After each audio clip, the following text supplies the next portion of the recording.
राहुल गांधी यांची ओळख आता काँग्रेस नेता म्हणून राहिली नाही, संसदेचा विरोधी पक्ष नेता म्हणून राहिली नाही, तर या देशातील सामान्य जनतेच्या समोर त्यांची ओळख म्हणजे भारतीय राजकारणातील एक रडोल्या अशी झाली।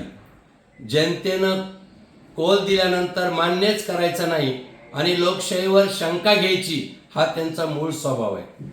मला काय म्हणायचं आहे की काँग्रेसवरचा विश्वास सर्वसामान्य जनतेचा उडालेला आहे। विकासाकडे बघून पंतप्रधान नरेंद्रजी मोदी यांच्याकडे पाहून या देशातील सर्वसामान्य माणूस भारतीय जनता पार्टीच्या पाठीमागे खंबीर उभा राहतो।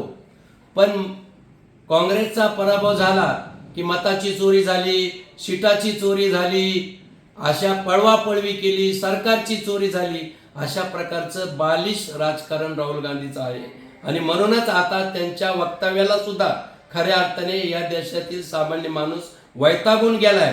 मला त्यांना एकच विचारायचं आहे की केरळमध्ये तुम्ही जिंकलात, तिथं ईव्हीएम मशीनवरच जिंकलात, आता त्यामुळं का तुम्ही रडत नाहीत हे मला सांगा।